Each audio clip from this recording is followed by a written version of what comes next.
Face clean करने के लिए मैं यहाँ पे यूज़ कर रही हूँ Swiss beauty oil free sunscreen white.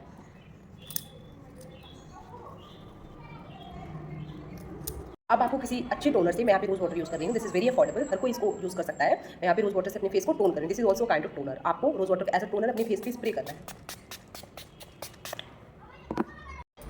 Toning complete होने के बाद दूसरा सबसे इंपॉर्टेंट स्टेप होता है अपनी स्किन को मॉइस्चराइज करना। अगर आपको लगता है कि आपकी स्किन ऑयली है तो आपको मॉइस्चराइजर स्किप करना है, तो नो, ये हमें नहीं करना है। हमें स्किन ऑयली हो या ड्राई हो, दोनों कंडीशन में स्किन को मॉइस्चराइज करना है। अगर ऑयली स्किन है तो आपको जेल बेस्ड मॉइस्चराइजर अप्लाई करना है। अगर आपकी स्किन ड्राई है तो आपको क्रीम बेस्ड मॉइस्चराइजर को अप्लाई करना है।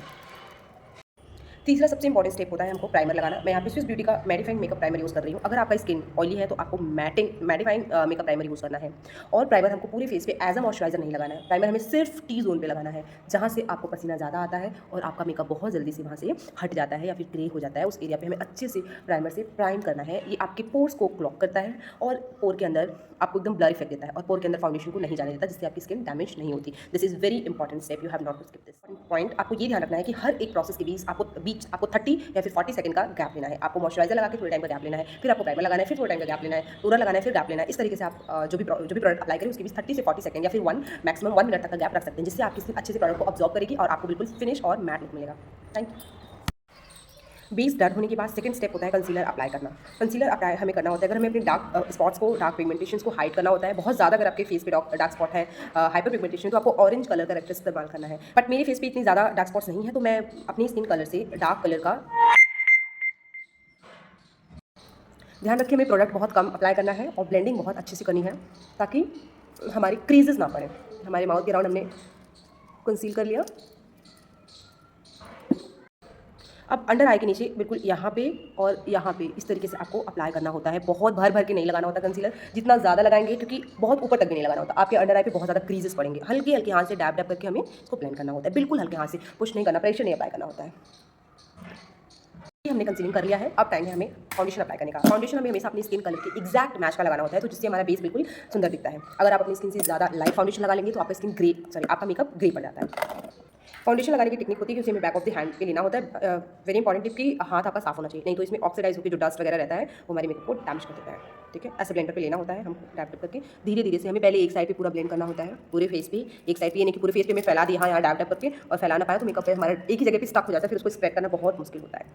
आपको मेकअप फिक्सर लेना है और कंसीलर और फाउंडेशन अप्लाई करने के जस्ट बाद ही आपको उसको स्प्रे कर लेना है। इसको सूखने देना है थोड़े टाइम के लिए हमें।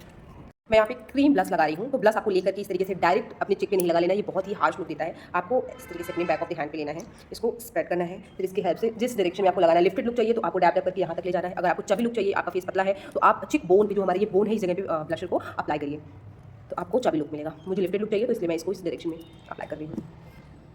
आपका मेकअप बहुत जल्दी ग्रे हो जाता है, तो आपको लूज पाउडर से जैसे ही कंसीलिंग और हाईलाइटिंग करते हैं, जस्ट आफ्टर आपको इसको सेट कर लेना है लूज पाउडर की हेल्प से। अगर आपका skin tone dusky to medium है तो आप बनाना पाउडर आराम से यूज़ कर सकते हैं, किसी भी ब्रांड का। आई मेकअप करने से पहले फिर से हम अपने बेस को एक बार सेट करेंगे। बेस बिल्कुल प्रॉपर डन हो चुका है। अब मैं हाईलाइटर लगाती हूँ।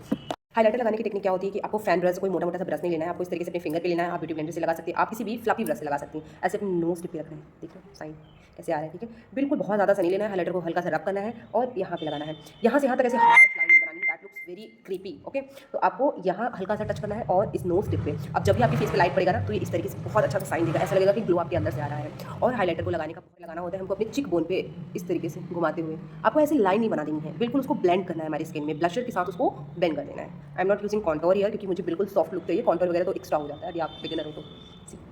जैसे साइन पड़ेगी आपकी स्किन पे, ये बहुत अच्छे से चमकता है, देख रहे हो गाइस। आपकी फेस के फीचर्स को हाईलाइटर उभार देता है, तो आपको उस जगह पे लगाना है जहाँ पे आपके फेस पे लाइट पड़ते ही एक ग्लॉस इफेक्ट आता हो।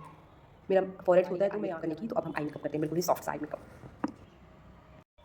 अगर आपके आईब्राउज थिन हैं तो आप उसको फिल कर सकते हो, बट नेचुरली मेरे आईब्राउज बहुत थिक और अच्छे हैं, तो मैं इनको फिल नहीं करती, बस सेट करती हूँ। अगर आपको फिल करना नहीं आता तो मैं आपको सिखाती हूँ। सबसे पहला स्टेप ये है कि आपको ब्लैक आईब्रो पेंसिल नहीं लेना है। आप ले रहे हो तो आप डार्क ग्रे या ग्रे मिलो, सॉरी ब्राउन मिले, डार्क ब्राउन या ब्राउन मिलो, तो वो बहुत नेचुरल इफेक्ट देता है। तो आपको क्या करना है, ये जो हमारी आईब्रो की फर्स्ट सेगमेंट है, यहाँ से हमें लाइन ड्रॉ करनी है, बिल्कुल हल्के हल्के से इस तरीके से। सिर्फ यहाँ पे मैं हल्का सा ब्रश चलाना है, और इस एरिया में यहाँ पे चाहे जितना आप ब्रश चला सकते हो।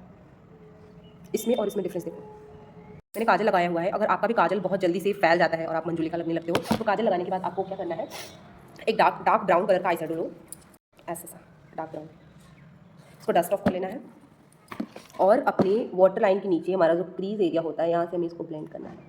ब्लेंड करने से आपका जो है काजल वो स्मच प्रूफ हो जाता है। ऐसा लुक चाहिए तो मैंने इस काजल को भी वाटर लाइन पे लगाया। अभी इसी को मैं एज अ लाइनर भी ऊपर वाले आई लुक में सिर्फ गोल्ड कलर लगाऊंगी क्योंकि मेरे बॉर्डर पे गोल्ड है। तो मैं यहाँ पे पहले एक ट्रांसपेरेंट पाउडर लेकर के, बीच पाउडर लेकर के आई शैडो अपने पूरे एरिया पे ब्लेंड कर लेती हूँ। तो मैंने ब्राउन कलर लेकर के अपने आउटर वॉल पे स्प्रेड कर लिया है। अब मैं इनर आईलिड पे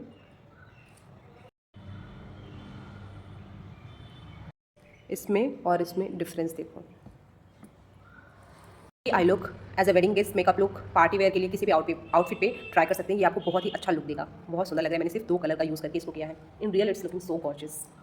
लगाया है अपने आईलाइनर वाले पॉइंट पे और उसको मैं अच्छे से ब्लेंड कर ले रही हूँ, जिससे मुझे बहुत अच्छा स्मोकी इफेक्ट मिल जाएगा जो इस आई लुक के साथ बहुत। मस्कारा मैं यहाँ पे यूज़ कर रही हूँ स्विस ब्यूटी का मस्कारा, जो बहुत अच्छा लेंथ एंड वॉल्यूम देता है जस्ट इन 1 कोट। आपको एक्स्ट्रा सब कुछ इसमें निकाल लेना है। उसके बाद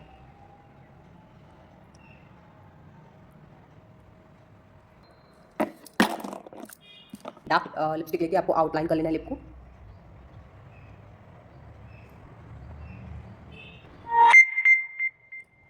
सेंटर में आपको लाइट कलर कोई सा भी न्यूड कलर लेकर के डिपॉजिट करना है और फिर हमें इसे ब्लेंड करना है अपने फिंगर टिप की हेल्प से।